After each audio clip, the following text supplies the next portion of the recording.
Então, a gente teve uma demanda numa conversa no grupo da Rede Amalaia, que foi a Larissa, que é uma brasileira que mora na Inglaterra, em Londres, e ela trouxe uma questão, acho que é Londres, não sei, e ela trouxe uma questão sobre escassez, né? Então, ela chegou para ela uma notícia que ela ia receber um dinheiro que ela não sabia quanto era, mas que era por causa de uma comissão, e ela não esperava. E aí ela sentiu, não, esse dinheiro eu vou doar. E quando esse dinheiro chegou, apesar do valor não significar grande coisa na vida cotidiana dela, ela entrou em crise, né? Porque como é que eu vou... Ela está prestes a sair do trabalho, como é que eu vou doar uma coisa que eu não tenho, né? Até tenho agora, mas não sei se eu vou ter daqui a pouco. Mas no fim ela acabou doando e começou a entrar nesse processo de querer saber. Então eu até pedi para ela, eu falei, só para a gente saber do que se trata isso, talvez seja importante as pessoas saberem de que quantia você está falando, que é para saber que o processo ele vai além da lógica, né? Então ela doou R$100, que na verdade, claro, né? Toda doação ela vem de um outro lugar muito maior do que o financeiro, né? Ela vem de uma integração, de uma conexão, e que faz bastante diferença nos processos de todo mundo, de quem recebe, de quem doa. Então é independente do valor. O que foi muito rico foi que isso despertou nela um contato com uma escassez muito grande. E aí ela trouxe isso para o grupo e quis desenvolver esse assunto. E aí eu prometi que a gente ia desenvolver ele aqui no grupo, no encontro. Pode ser que ela entre em qualquer momento, se não entrar, ela vai ter gravado para ver que a gente está cumprindo a promessa de compartilhar esse processo, né? Então, a gente tem ido para pontos muito simples, porém que eles são muito complexos.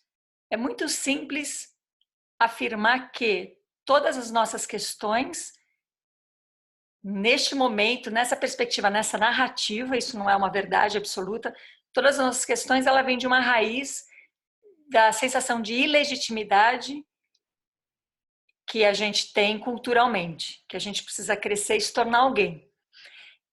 É bem simples falar isso, porém o quanto de camada que tem até a gente chegar nesse lugar da ilegitimidade torna a coisa bem complexa.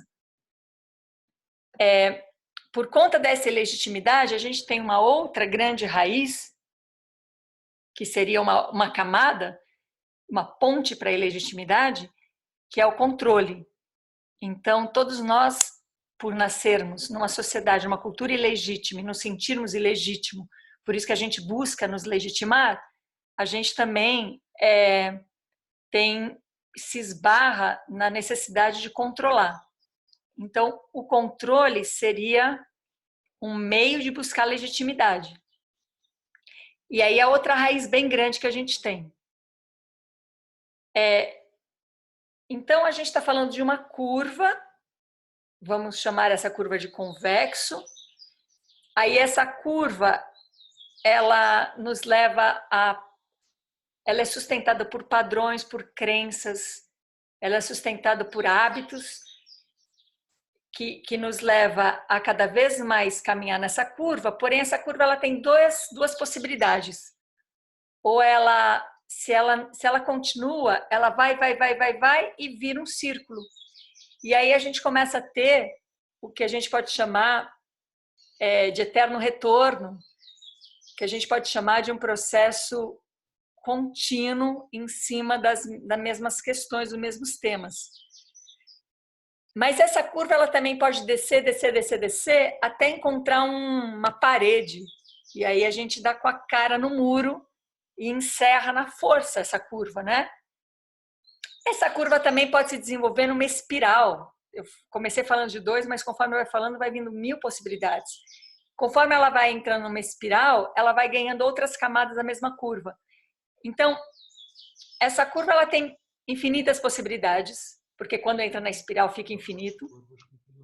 Porém, o que a gente sabe é que essa curva tem que ser olhada conforme a gente está vivendo um modo de vida que é sustentado justo por tudo que sustenta essa curva.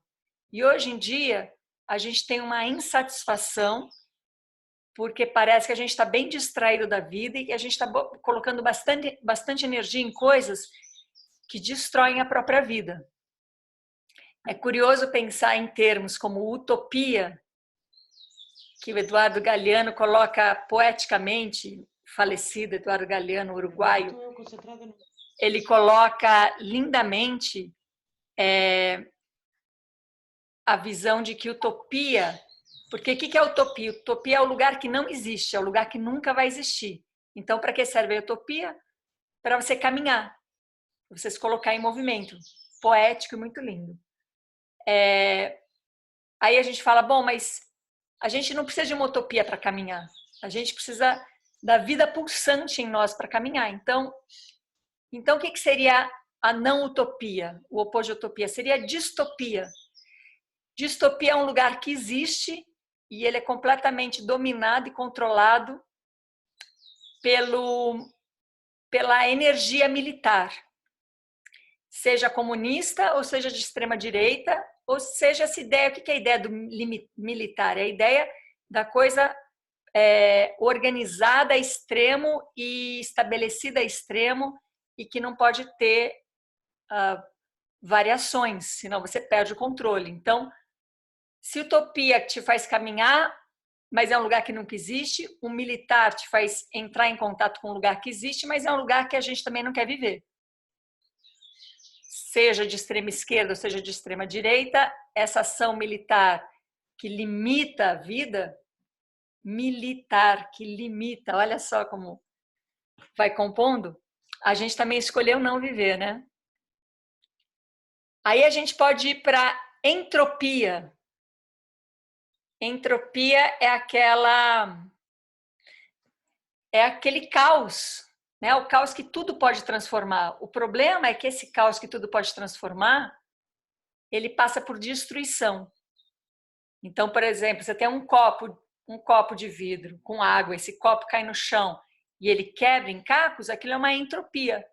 Ótimo, agora você tem a liberdade de criar um monte de coisa, mas você teve que destruir o copo e aquela água nunca mais vai ser reconstituída, né? Então, a entropia é um caminho. Todos são muito interessantes, porque todos te geram alguma possibilidade. Mas aí a gente pode falar da sintropia, né? Que Ernest traz lindamente. E a sintropia, ela gera uma harmonia entre todas as diferenças, porém é uma harmonia que, olha que interessante, ela traz junto a possibilidade de gerar novas doenças. Então você cria um campo harmônico e esse campo harmônico ele possibilita novas doenças acontecerem. Então, o que a gente vê aqui na dualidade, qualquer lugar que a gente queira chegar, a gente vai ter um senão que faz a gente questionar esse lugar. Mas isso é uma questão da dualidade, que sempre traz as duas polaridades unidas e separadas. Unidas porque elas não se separam e separadas porque elas nunca se unem. Então, qualquer termo que a gente for usar, utopia, distopia, sintropia, como assim sintropia traz novas doenças? Olha esse é um termo do dicionário. Você vai lá ler o que é sintropia. E aí vai dizer, sintropia é harmonia, e sintropia é o campo de novas doenças. Porque tudo que é harmônico, tudo que está em harmonia, ela está em harmonia impermanente, pela impermanência. Toda harmonia vai chamar um campo de caos. E todo campo de caos vai chamar um campo harmônico. Então, a harmonia da sintropia gera micro-organismos que você ainda não tinha contato antes e isso pode gerar novas doenças. Não que a doença seja uma coisa ruim, a doença é um movimento de novidade, né? Então, qualquer termo que a gente vai procurar, nessa curvatura convexa que eu coloquei como exemplo, vai fazer só a gente andar nessa mesma curvatura. Então, a gente vai ou vai uma hora dar com a cara no muro. Então, por exemplo, se você está nessa curvatura, se o seu foco principal for alguma coisa altamente nociva para o corpo, uma hora você dá com a cara no muro. Se essa curvatura for um movimento absolutamente gerador de vida, como a sintropia, você vai gerar novos problemas, novos caos através da harmonia. Então, o que eu quero dizer é que não tem saída nessa curvatura, mais do mesmo. E a gente vai criando novas possibilidades e outras possibilidades de estar neste lugar. E isso não é ruim, isso chama vida. O que acontece é que parece que a gente, nesse caminho, vai tendo sempre a oportunidade de mudar a curva. Por isso que a gente está chamando de inflexão, de ponto de inflexão, esses encontros. Porque são encontros para a gente pensar e colocar na roda a possibilidade de uma mudança de curva. Então, você sai desse processo, dessa curva, que apesar de ser curva, é linear, ou é espiralada, ou ela tem um fim, mas você sai dessa curva e começa uma outra curva. Para começar essa outra curva, você não pode desclassificar a curva anterior. Você precisa integrar a curva anterior. Porque desclassificar a curva anterior te prende na curva anterior. Então, por exemplo, reclamação, condenação, julgamento, te prende à curva anterior. Essa nova curva não garante nada. Essa nova curva ela também vai ser impermanente. Ela só te dá uma possibilidade de sair desse ciclo que de tão contínuo ele começa a ficar vicioso. Ele pode passar por virtuoso, mas daqui a pouco você continua nele e fica vicioso, porque toda vez que você mantém alguma coisa, toda vez que você mantém que você quer que a coisa seja permanente e previsível, você começa a fazer um processo anti-vida, porque a vida por si só ela é impermanente e imprevisível. Ninguém sabe exatamente quando vai nascer, nem como vai nascer, e ninguém sabe exatamente quando vai morrer, e como vai morrer. E o que tem entre uma imprevisibilidade e outra é a vida, que é absolutamente imprevisível também. Então, o problema não é encontrar a curva certa. O problema é não ficar mantendo a curva viciada. Então, o ponto de inflexão nos leva a começar uma outra curva que não é melhor e que não é a certa, mas que tira a gente do vício e que dá vida, faz a gente caminhar. E que não é uma utopia, porque é a própria criação diária da realidade. Então, para mudar de curva, a gente precisa integrar tudo que compõe a curva anterior, porque é impossível eliminar, como se fosse impossível eliminar a memória. A não ser uma ilusão de que você perde a memória, mas isso não quer dizer que você está aberto para outras possibilidades. Pode ser que então você se feche para tudo, como algumas doenças e demências fazem com o nosso cérebro. Então, a gente integra tudo aquilo e começa uma outra curvatura. Nessa outra curvatura, a gente precisa perder coisas. E entre essas duas coisas que a gente vai olhar para perder no dia de hoje, é aquilo que eu comecei falando, duas raízes muito grandes. Uma é a ilegitimidade, que vai estar sempre vai ser o pano de fundo dessa narrativa, que é uma narrativa, não é uma verdade absoluta, né? E a outra é o controle. Então, eu comecei trazendo a questão que a Larissa pediu para a gente desenvolver do controle, porque essa sensação de escassez, ela vem muito pela necessidade de controle, né? Então, vamos lá. O que seria controlar? Seria buscar garantias, né? Então, olha o que a gente faz. Controlar é uma ilusão de que a gente pode manter as coisas sob controle. Isso quer dizer, elas não vão ser tão impermanentes e tão imprevisíveis. Para isso acontecer, primeiro que você precisa acreditar numa mentira. Você precisa acreditar em alguma ilusão, em alguma narrativa ilusória. Aí, digamos que você acredita nessa narrativa, que você fala, não, aqui está tudo sob controle. Aí, o que você vai fazer? Você vai começar a limitar as coisas. Porque num campo menor você tem mais possibilidade de controlar. E além de limitar as coisas, você vai querer diminuir a intensidade delas. Então, para ter controle, você precisa perder campo de ação, precisa limitar, e você precisa ter menos intensidade. Tudo que seria o oposto da vida, né? Então, a gente precisa reconhecer o que é controle para integrar esse controle e ver que ele não... ele é uma ilusão. Quando ele existe, ele é uma ilusão. Então, a primeira pergunta que eu faço para mim mesma é qual que é o grande benefício do controle? E que eu faço para vocês também, qual que é o benefício do controle? Qual é a vantagem dessa ilusão do controle?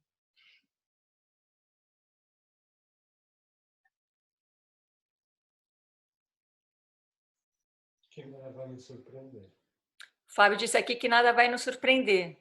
Essa é uma vantagem do controle. Alguém mais tem alguma vantagem do controle? Mesmo que seja uma vantagem ilusória. Poliana diz, eu posso escolher. Quando está no controle, eu posso escolher. Alguém mais traz a sua perspectiva? Qual é a vantagem do controle? A Karen, permanecer no conhecido. A Márcia, segurança. Uma sensação de respirar aliviada. Respirar aliviada.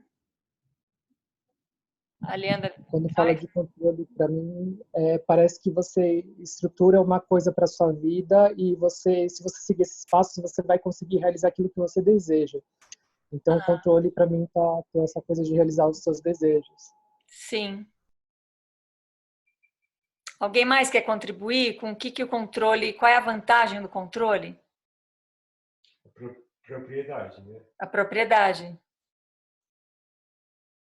É uma vantagem, né? Eu me aproprio daquilo para ter controle sobre aquilo, né? A Karen também me parece que se liga a cumprir com expectativas de fora. Também. Também sociais, familiares, muita ilusão. A Lívia tem, ninguém me controla. Se eu tenho controle, ninguém me controla. Então, eu vou pedir para todo mundo pensar na sua decisão ou nas decisões, nas suas escolhas sobre vantagem do controle. Qual é a vantagem de ter controle? E abre mão nesse momento dessa vantagem. Abre mão dessa vantagem de ter o controle. O que é abrir mão? Decide isso internamente. Fala, tá, eu abro mão disso. Eu abro mão dessa segurança, de permanecer no conhecido, de escolher. Eu abro mão dessas expectativas. Eu abro mão de ninguém me controlar. Eu abro mão. Provavelmente, a sensação que você tem quando você abre mão disso, da vantagem, é um alívio. Porque, apesar de ser uma vantagem, ela está numa polaridade.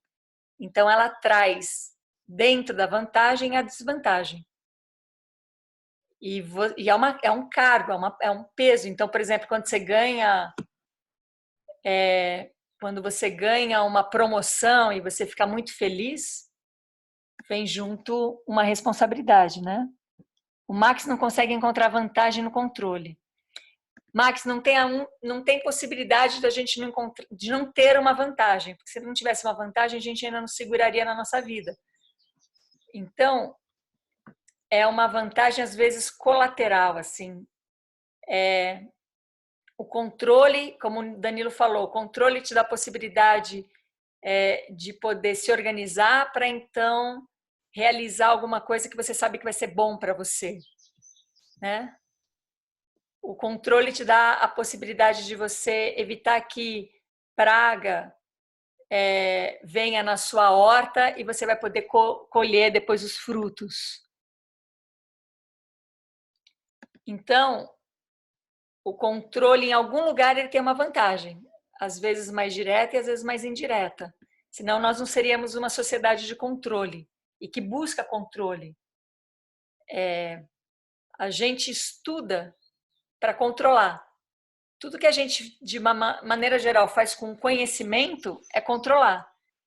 Então, vem o saber para a gente ou controlar uma conversa, ou controlar uma ação, controlar uma experiência.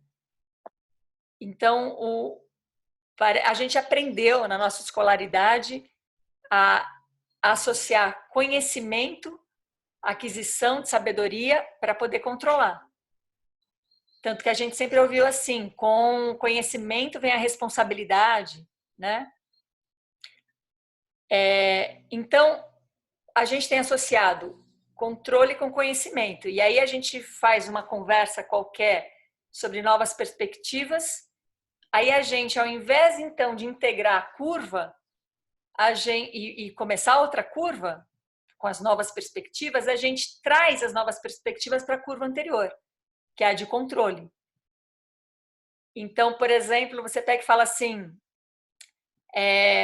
eu vivo na escassez, eu não quero mais viver na escassez, eu quero sair dessa crença da escassez. Aí você vai lá e desenvolve um contato com a abundância. Aí o que a gente faz é trazer a abundância para a curvatura anterior e agora ter o controle da abundância. Então eu estou chamando a curvatura anterior de controle.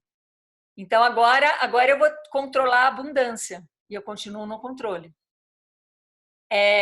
Eu não quero mais os meus filhos sendo controlados pela escolaridade.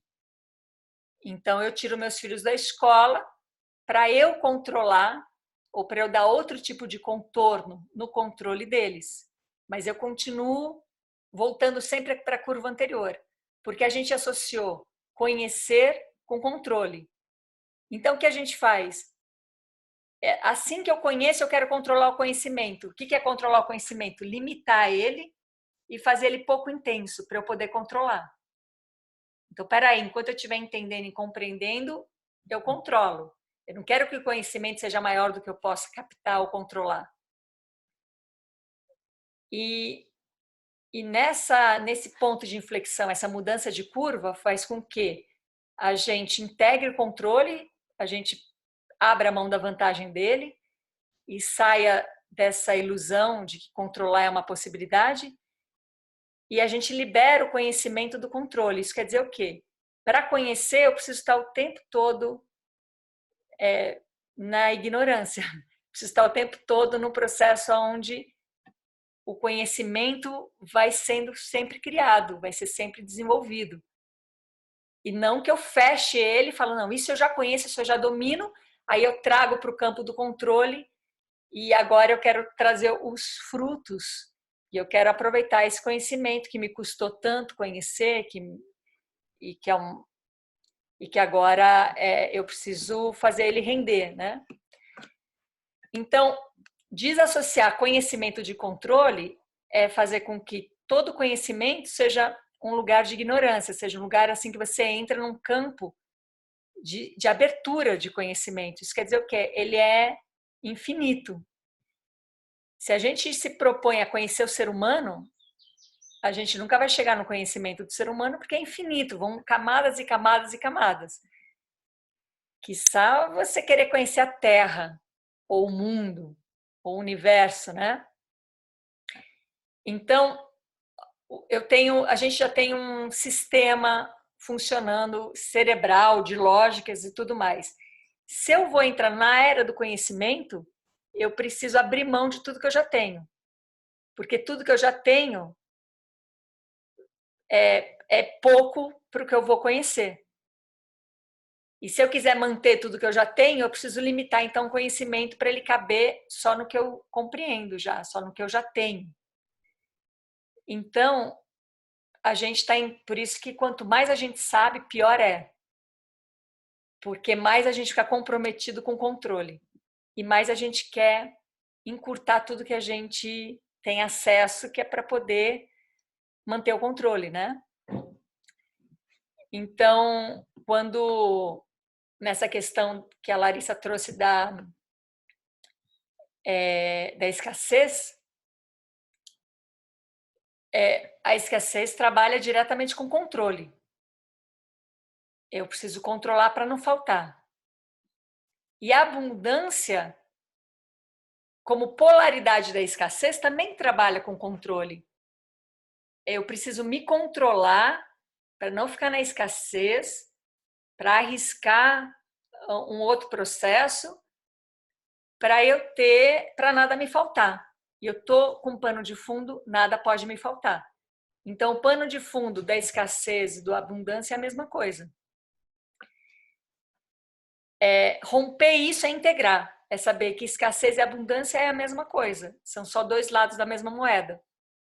E romper com isso é integrar isso, né? Saber que nenhuma das duas as duas estão, dependendo do lado que se olha. Na integração, criar um campo vazio, e nesse campo vazio gerar uma outra possibilidade. Então, a gente não está aqui se reunindo para adquirir um conhecimento, para poder entrar no controle, para a gente então tomar uma ação no mundo, e essa ação no mundo fazer um mundo diferente, que na verdade nada mais é do que o mesmo mundo com outras roupagens, com outras linguagens, mas continua sendo o mesmo mundo que já está um círculo vicioso para algumas pessoas, para outras não, né? Só para quem está querendo sair dele. E na verdade a gente nem precisa sair dele, a gente só precisa reconhecer que ele não existe, que ele não existe inerentemente. É um pouco mais fácil do que a gente imagina, não precisa nem acabar com nada, porque nada existe mesmo a princípio, então é só uma questão da gente conseguir olhar isso, né? Então é muito lindo ver que o ponto de inflexão não é uma continuidade, mas é um outro olhar para a coisa que a gente acha que existe inerentemente, mas ela não existe. Então, se a gente ficar qualquer discussão que a gente entrar, por exemplo, hoje de manhã eu recebi um convite para fazer parte de um projeto e nesse convite eu tinha que responder duas coisas. Primeira coisa que eu tinha que responder é como deve ser a educação das crianças de hoje para que no futuro elas consigam viver num mundo imprevisível. Então, o que eu poderia ajudar na educação para que no futuro essas crianças possam estar preparadas para o mundo imprevisível que vai acontecer? Essa era uma pergunta. E a outra pergunta que eu tinha que responder é como é que eu preencheria 3 círculos? O do eu, o do outro e o do mundo. O do eu através do autoconhecimento, o do outro através da possibilidade de você se colocar no lugar do outro e o do mundo para a gente criar um mundo que seja bom para todo mundo. E eu vejo essa busca incessante que a gente tem de melhorar o que está ruim. Então, está ruim, a gente quer melhorar. Mas o ruim vai continuar, só que ele vai continuar melhor. É como quando eu era adolescente e alguém falava, ai, que bonitinha essa pessoa, a gente brincava que estava dizendo que a pessoa é um feio arrumadinho. Se ele é feio, mas está arrumadinho, ele fica bonitinho. Então, esse arrumadinho que a gente está querendo colocar para não ficar tão feia a coisa, faz com que a gente o tempo todo esteja acreditando que exista um eu, um outro e um mundo. Faz com que a gente acredite que existe escassez e abundância. Faz com que a gente acredite que existe um futuro imprevisível e acha que não, que o presente não. O presente está super previsível.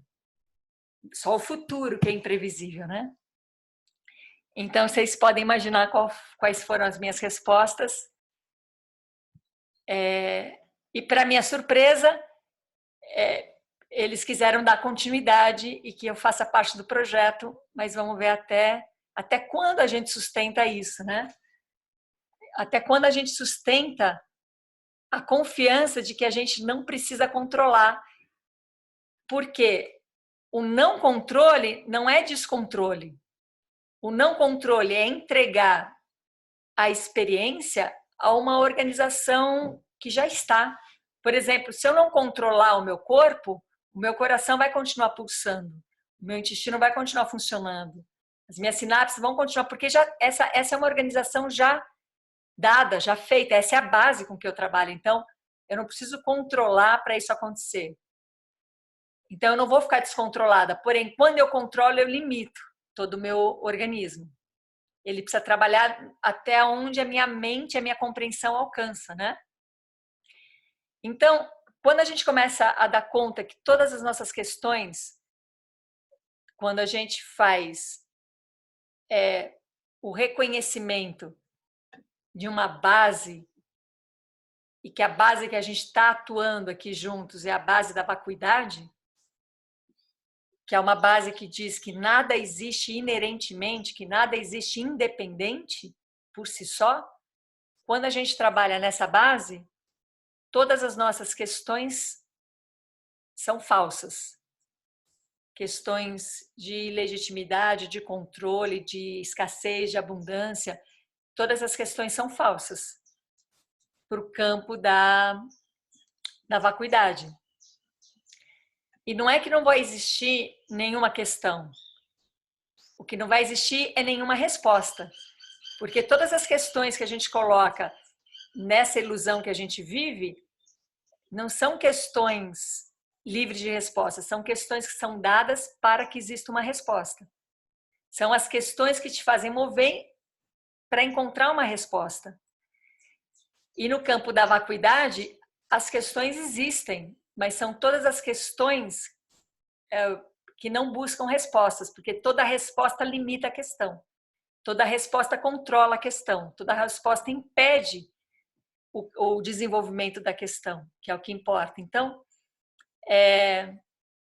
a gente pode fazer encontro aqui de 1 hora, onde uma única pessoa fica falando sem trazer nenhum ensinamento, porque como é que eu posso ensinar o que está dentro de... Se eu estou afirmando que o que existe é uma vacuidade, quer dizer que nada existe inerentemente, como é que eu posso trazer qualquer coisa que defina isso para então ser ensinado, né? Porque quando cada um tiver a experiência do vazio das coisas, cada um vai ter uma perspectiva singular em relação a isso. Então, a gente não está se reunindo para que todo mundo tenha o mesmo vazio. O vazio é o mesmo, mas que a gente tenha a mesma perspectiva desse vazio. Então, então funciona assim. Se a gente reconhecer que toda vez que a gente adquire conhecimento, a gente leva ele para o campo do controle, a gente tem o que inibir, o que parar de fazer, o que perder. Perder o controle de todo o conhecimento. Perder a limitação de tudo aquilo que você tem acesso. Então é uma perda, né? Você está perdendo. Só que é uma perda que te traz um grande ganho, porque quando você perde a limitação, você ganha uma grande contenção, você ganha um grande espaço de criação. Então, quando a gente consegue perceber que está no campo do controle, uma possibilidade de desfazer essa narrativa é a gente tentar encontrar qual é a vantagem naquele momento para aquele controle. Que vantagem eu estou tendo? Quando eu reconhecer a vantagem, eu abro mão dessa vantagem e sinto um alívio. Quando eu abro mão dessa vantagem e sinto alívio, eu posso abrir mão do controle. E quando eu abro mão do controle, quando eu integro, quando eu vejo que esse controle realmente, se ele me dá um ganho, ele também me dá uma perda, e eu fico nessa dualidade de ganho e perda, toda a minha energia se desgasta aí, eu consigo abrir mão disso, eu consigo falar, não é disso que eu estou falando. E isso vai criando um campo vazio, vai criando um espaço vazio. Esse espaço vazio, ele se potencializa muito quando a gente tem mais experiência e mais intimidade com a vacuidade. Porque a vacuidade nos dá uma experiência muito pessoal, muito física, muito corporal de o que é estar no vazio. Então, quando a gente começa a ver o vazio, que a integração das coisas nos possibilita, com a experiência da vacuidade, a gente ganha uma grande confiança nesse campo. Então, como é que a gente, no dia a dia, vai praticando isso, né? Além de abrir mão da vantagem para poder, então, integrar o custo disso, né? A gente sabe que os sentidos é o que atualiza a nossa relação com o mundo, com o aqui e agora. Se eu tenho os meus sentidos livres, que vai me dar uma percepção sensorial afinada, atualizada, liberada, isso vai me dar uma grande conexão com o mundo, do aqui e agora. E essa conexão vai me gerar inspiração da ação. O que eu vou agir nesse mundo aqui agora, se eu estou ligada com ele. Quando eu estou no controle, para o controle existir e ele ser limitado, o que eu faço? Eu obstruo todos os meus sentidos. Porque se eu deixar os meus sentidos abertos, eu vou perder o controle. Se eu obstruir os meus sentidos, eu vou conseguir ficar com o que eu tenho dentro de mim.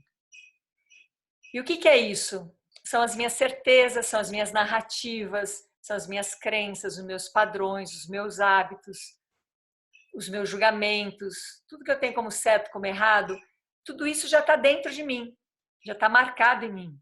Então eu obstruo os meus sentidos para falar, não, eu já sei que isso não é bom. E eu já sei que isso é bom. Eu já sei que essa pessoa não presta, eu já sei que essa pessoa é legal. A Lívia diz, obstruímos os sentidos e vamos direto para a razão de forma isolada.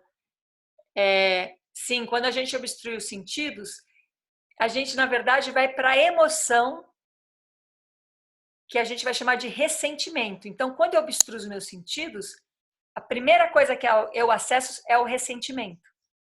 Então, por exemplo, se alguma coisa me machucou, eu tenho aquilo marcado, como, olha, o fogo queima. Então, quando eu obstruo os meus sentidos, eu tenho medo do fogo, eu tenho um ressentimento já em relação a isso. O fogo me magoou. E isso a gente pode falar para situações relacionais que a gente teve durante a vida toda, que a gente vai trazendo ressentimentos. Ressentimentos de abandono, de sentir rejeitado, de sentir que você não tem o seu lugar no mundo, tudo isso porque para você acreditar que você é ilegítimo, você precisa viver num campo de ressentimentos. Para você sentir eu sou ilegítimo, eu preciso então me sentir rejeitado, me sentir abandonado, me sentir não amado, me sentir debochado. Tudo isso que vai fazendo eu realmente acreditar na ilegitimidade. Porque se eu acreditar que eu sou ilegítimo, eu tenho um objetivo, eu tenho uma missão na vida, me tornar legítimo. E essa missão a gente vai pôr nome nelas. A minha missão é salvar as baleias, minha missão é salvar as crianças da África, minha missão é salvar minha pele, minha missão é salvar as baratas, sei lá, minha missão é salvar alguma coisa. E aí, se eu tenho uma missão, a gente tem um mundo de pessoas cheias de missão. Se vai cumprir ou não já é outra questão. Então, se a gente vai desmontando essa corrente, a gente sempre vai chegar na ilegitimidade. Se a gente vai montando, a gente vai ver o quanto a ilegitimidade precisa de artefatos, de experiências para ela existir. E não é por mal.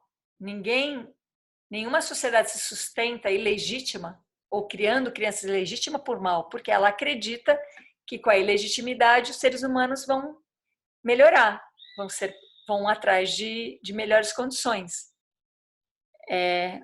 O probleminha é que a gente não nasce legítimo. Só esse é o probleminha. Só por isso que não está dando certo essa narrativa, esse fake news que a gente está acreditando. Só não está dando certo porque a gente não nasce legítimo. Então a gente está correndo atrás de algo que na verdade não nos falta, né?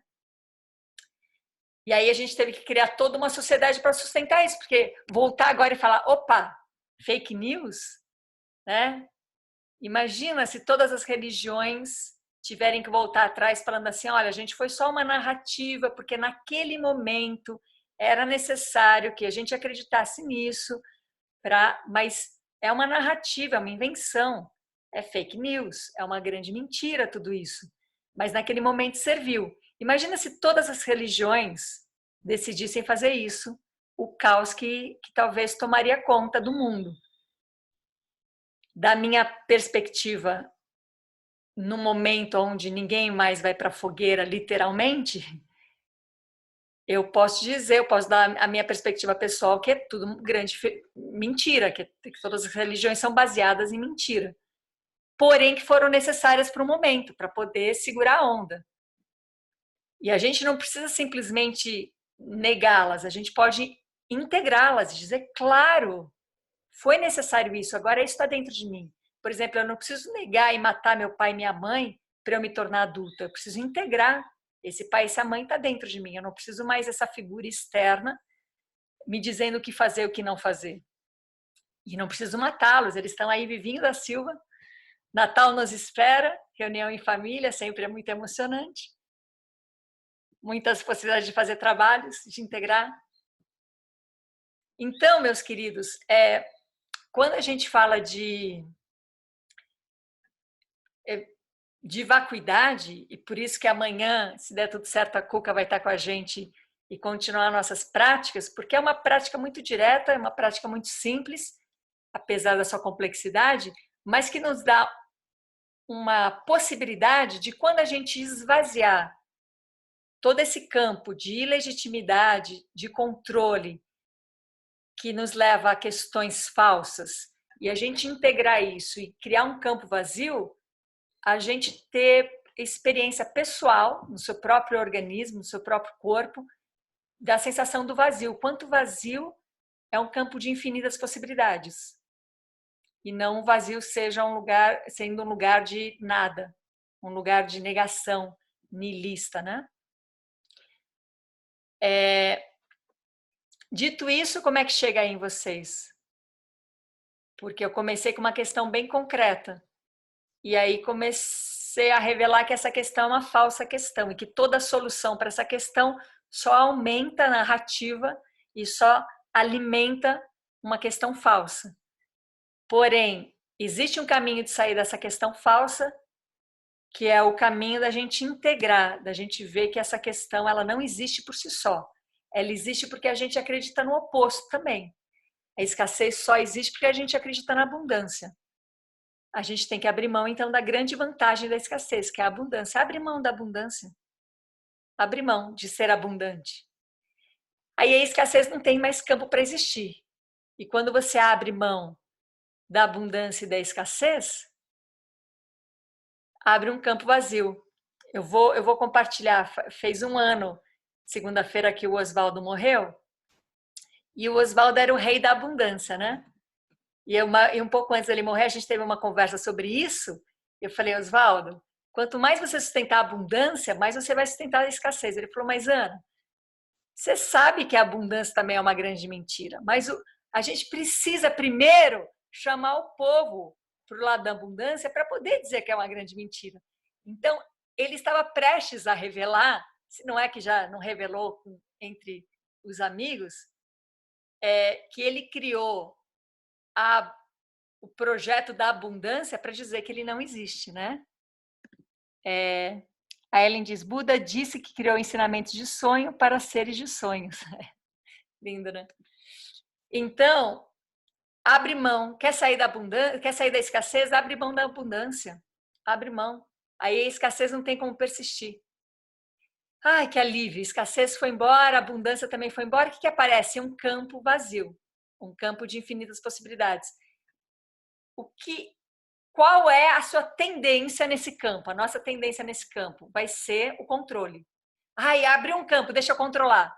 Pronto, já fui para a escassez de novo, atrás da abundância. Então, previne o controle. Entra no campo. Não te falta controle. Viver na abundância virou um grande peso a ser alcançado. Abre mão da abundância. Ufa, diz a Lívia, é isso mesmo. Então, quando o campo vazio se apresenta, a nossa tendência vai ser controlar porque a gente cresceu para isso, né? Oba, deixa eu aproveitar que abriu infinitas possibilidades, deixa eu controlar isso. Nessa hora do campo, previne, inibe essa ação. Fica no campo, não te falta controle. A gente está o tempo todo mudando as nossas células, elas estão morrendo e estão sendo criadas novas, e nem por isso a gente perde o ser humano em nós, porque existe um outro tipo de controle que faz com que as coisas, a base se sustente, né? Então a autopoiesis é isso, é a nossa base de confiança que a gente não precisa controlar. Porém, tudo que a gente faz para controlar a autopoiesis limita. E todo esse limite gera uma necessidade de engrandecer uma coisa que foi limitada. Porém, quem limitou foi você com o controle. A coisa por si só não é limitada. Então, são práticas de perdas. Ah, eu estou sofrendo por escassez. Tá, qual é o benefício da escassez? É que eu vou atrás da abundância. Perde a abundância, perde a escassez. Mas aí fica um vazio. Isso, entra nesse vazio. Mas eu perco controle. Isso abre mão do controle. Abrir mão do controle não é perder o controle, é não controlar. Se eu não preciso controlar, eu não vou perder o controle. Então, abre mão e fica nesse campo vazio. E agora que eu estou nesse campo vazio? E agora desobstrui seus sentidos. O campo vazio é um lugar maravilhoso para sinta os seus sentidos serem desobstruídos pelo campo do vazio. O campo do vazio desobstrui nossos sentidos, porque não tem nada para reagir, não tem ressentimento para atuar. E o que obstrui, o que mantém os nossos sentidos obstruídos é a proteção. Então, é o ressentimento. Então, toda vez que eu tenho um ressentimento, eu obstruo meus sentidos, que é para me proteger do ataque, né? Então, vai abrindo mão. O campo vazio desobstrui, desconheça, abre mão, controle, garantia, permanência, previsibilidade, planos, projetos, e vai ficando no campo do vazio, e esse campo vai te desobstruindo, vai te desobstruindo. Chega uma hora que esse desobstruir te conecta com o presente, com aqui e agora. E é nessa hora que te vem a epifania, que te vem a inspiração, que te vem a necessidade de ação, que te vem a não escolha. Você fala, não tem escolha, eu sei que é isso que eu tenho que fazer. A gente o tempo todo atravessado por isso. Como a Larissa disse, ela não tinha escolha, ela falou, esse dinheiro vai entrar e ele vai ser doado. Eu não tenho essa escolha. E aí a gente logo entra no campo do que foi que eu fiz, né? Não ter escolha, a gente já sabe o que é. O problema é que quando a gente não tem escolha, a gente começa a querer ter controle. Então, o convite é esse. O convite é para a gente continuar destrinchando todas as sequelas, as sequências de uma vida que está sendo apostada em cima da ilegitimidade e que nos gerou, hoje a gente falou sobre o campo do controle, mas nos gerou infinitas crenças sociais, econômicas, religiosas, espirituais, físicas, nos gerou infinitas crenças, né? E conforme a gente vai cuidando da crença raiz, essas outras crenças não precisam ser olhadas uma a uma, elas vão sendo dissipadas, elas não vão mais fazendo sentido e a gente já vai perdendo um monte de coisa junto. E aí, como é que vocês estão do outro lado?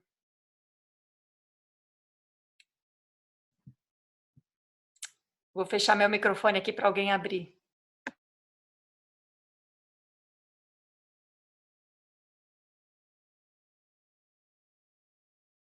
Houve assim um momento em quando a Ana estava a dizer, foi mesmo precioso. quando a Ana estava a dizer da legitimidade, quando nós nascemos somos logo legítimos. E a dada altura parece que se abriu assim uma coisa que estava a dizer assim, o mais incrível é que é quando a gente começa a identificar com determinadas coisas que esse ressentimento ou essa obstrução vem, não é? Porque foi muito curioso, estes dias eu ouvi um pouquinho do Jiddu Krishnamurti. Não fiquei a ouvir muito tempo. Porque na altura, quando eu comecei a ouvir, comecei a perceber que estava a sentir muita crueldade nas palavras dele. E um lado intelectual muito forte. E eu estava a ouvir muito mais isso do que outra coisa qualquer. E pensei, ui, vai já para onde tens que ir, não é? Vai já levar isso para dentro de ti porque é sintoma de alguma coisa. E pronto, eu não vou estar agora a dizer onde é que isso tudo foi dar, porque foi dar a sítios muito diversos e eram particularmente a coisas que eu tinha que trabalhar neste momento. Mas a coisa mais preciosa, não é, nessa altura, foi quando agora, nessa altura e agora eu ouvir a Ana dizer essa coisa, mas quando nós nascemos nós somos logo legítimos, então não é preciso fazer mais nada. Já está, não é? Já está dado. Foi mesmo essa percepção de que quando nos começamos a identificar com determinada coisa, podemos achar mais ou menos aceitável, mais ou menos considerável, mais ou menos seja o que for, não é? E ao começarmos a achar que isso é exatamente aquilo que nós somos, de uma forma total, definida, que nos está a definir, coletável, reconhecível, que isso está logo a impedir essa sensação de estar em abertura. Porque eu estou sempre a querer me definir a partir daqueles lugares. Eu estou a ser definida sistematicamente por um conjunto de coisas com as quais eu me estou a identificar. Então estamos sempre a criar este espaço de contenção, mas não é um espaço de contenção e abertura, é um espaço de retenção. Não é de contenção, é de retenção. Parece que estamos a reter e é fisicamente, começamos a reter coisas. E então é essa coisa de reter, não é? Que todo esse espaço de domínio, o conhecimento, eu vou dominar determinada coisa, não é? É isso que se faz, não é? Controlar ou dominar determinada coisa para a partir daí eu poder ser a partir de um conjunto de coisas com as quais eu me identifico e então estou retida nesse espaço o tempo inteiro. E então quando a Ana disse aquele de ok, eu fiquei uau, não é nada disso, não é nada disso que é necessário. Nada é necessário, na verdade, para. É isso, pronto, era só como estava a chegar, de facto, é esse espaço de nós estarmos sempre a reter as coisas como uma cadeia infinita desta necessidade de nos apresentarmos ao mundo, de estarmos apresentáveis ao mundo a partir de um conjunto de coisas com as quais são só momentos que nos estamos a identificar, e são só momentos, não é contínuo, não é? Não está no contínuo, são alturas que eu me identifico muito mais com aquilo, depois com aquelas, mas tem que estar, é só isso. Era isso que me estava a vir. Obrigada. Sim, é só isso mesmo, é que isso é de uma complexidade enorme, então é difícil a gente aceitar que só isso é tudo isso, né? Mas é lindo. Eu pus no amplificador aqui, não sei se vocês conseguiram ouvir bem a Joana, porque estava baixo o volume dela, né? Mas deu para ouvir um pouquinho? Tá. Me diz uma coisa, se você no ponto de inflexão, necessariamente você vai perder e automaticamente vai começar a ganhar. E para não cair na mesma, você vai ter que estar criando outros pontos de inflexão o tempo inteiro também. O ponto de inflexão sempre vai ser recorrente. Porque a gente sempre está ganhando. Digo, está junto, né? Você perde e automaticamente ganha. E para não voltar a pôr nesse ganho o controle, o poder, e vai ter que estar criando novamente pontos de inflexão. A gente tem sustentado muito esse processo de que tudo é necessário para se tornar desnecessário. E isso seria o ponto de inflexão contínuo, né? Mas o ponto de inflexão também tem que se tornar desnecessário. Porque quando a gente muda de curva, pode ser que nessa mudança de curva, esse processo que a Joana trouxe e compartilhou, já seja a base do processo, que tudo acontece de uma maneira no presente. Então, as coisas são e não são, e essa vira uma outra base, e aí a gente vai ver que a vida vai se manter de outra maneira. Só estou dando, assim, uma possibilidade de que o ponto de inflexão possa não ser mais necessário. Porque vai saber o que a gente vai criar nessa outra curvatura e vão gerar outras necessidades, né? Mas a princípio, sim. A princípio, tudo é necessário para se tornar desnecessário. Eu não sei, me veio agora até que, quem sabe, a gente realmente conquiste uma sensação de vida eterna, que realmente a gente já estão dando indícios na tecnologia que pode ser que a gente nunca morra. Para mim, isso não é vantagem nenhuma nessa curva que a gente vive. Mas se a gente viver em outra curva, talvez aconteça mesmo isso, da vida ficar eterna. Mas é porque tem outra curva, onde as coisas já não estão mais entre necessário para se tornar desnecessário, para poder, e que seja essa impermanência, essa imprevisibilidade, a sustentação da vida, né? Pode até ser. Olha lá, nada mal, a gente já está ficando feliz do ganho da curva, da nova curva ser imortal, a imortalidade, né? O que eu sei hoje é que se a gente não perder a curva que a gente vive agora, a gente não arrisca, a gente já tá garantido a nossa autodestruição. Isso já está dado. Nessa curva de agora, a gente só pode se autodestruir de uma maneira mais ou menos nociva, mais ou menos coletiva, mais ou menos trágica, mais ou menos elegante, mas a autodestruição nessa curvatura que a gente vive já está dada. E olha que eu sou bem otimista. Tão otimista que, dentro dessa curva de autodestruição, existe o ponto de inflexão chamando para a gente mudar de curvatura. E essa outra curvatura é uma curvatura que eu não sei o que vai acontecer, mas a gente já sabe que integrou a autodestruição. Então, logo ela não será de destruição, e sim de criação. O que é a criação só cada um da sua perspectiva vai conseguir ver e sentir e experimentar.